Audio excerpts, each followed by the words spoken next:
अगर आप भी चाहते हैं कि राजा ऑफिशियल वर्ल्ड का ऑडियो वीडियो सबसे पहले आप तक पहुंचे, तो चैनल को सब्सक्राइब कर बेल आइकन जरूर दबाएं।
धर्मराज बाबा के जिला से हो होती छह समय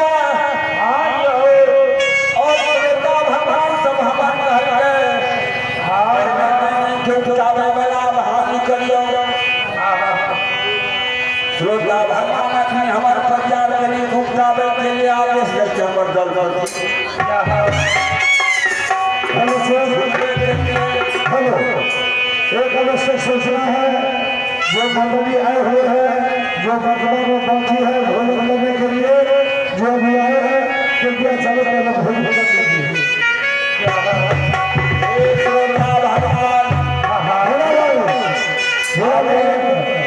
एक मिनट, जितने भाई बंधु हैं आप लोग से आवेदन करता हूँ, हाथ जोड़ता हूँ, जो माता बहन को आगे बैठाइए, अपने लिए साइड कराइए। खुद चले चश्मा वाले बाबू से कहते हैं कि आपके लिए कुर्सी लगा हुआ है ये, और सब पीछे लेते आइए।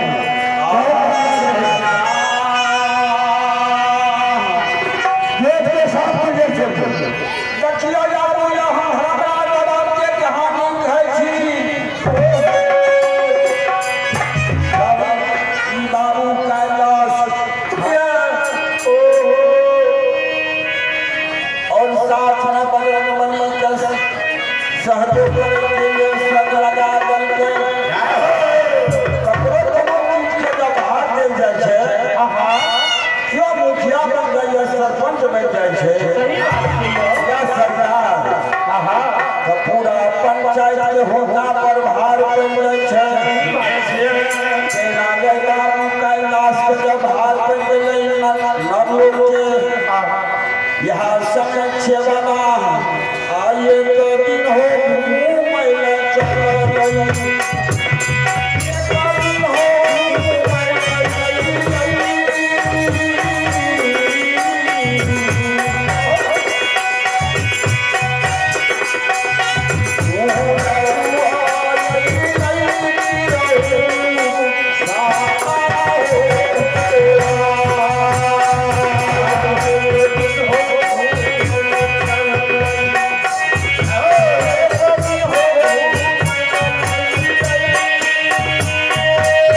और मोटरसाइकिल वाला सभी से निवेदन करता हूँ, आपके गांव के हैं, सब कुछ है आपके, मैं कहना चाहता हूँ जो रास्ता क्लियर कर क्योंकि बाबा बेनी के धाम है और हौसला इतना बढ़ाइए, ऐसा ऐसा धाम हमें बहुत बन सकता है। चलो सरकार पश्चिम से उत्तर से दक्षिण चारों बगल कोना कोनी घूमने लगा कैलाश महावीर जी रखे देवी गंगा के उद्देश्य दखल है रखा बाबा महावीर जी से कहिए महावीर जी हायो क्यों आनंद के नहीं दखल कई बात टकरा से पूछा पूछवाई टकरा से रखा बाबा के मनों में गिरती बाबू कैलाश के चलो जा बातें भी सब पूछल जा सही बात है और कतोरे देखे छिए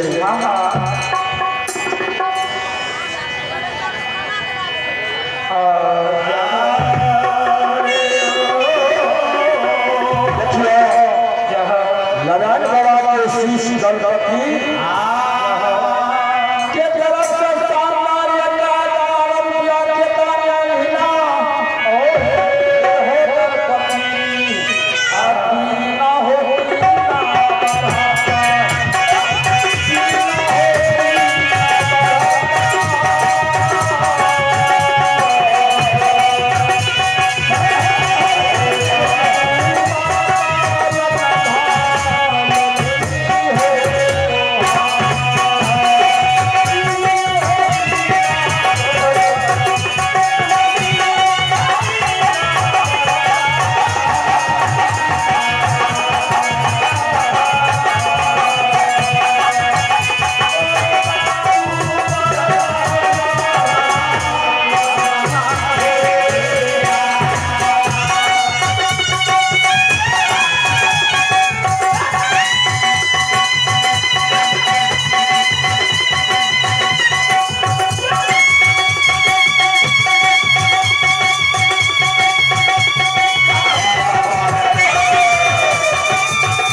एक आवश्यक सूचना है,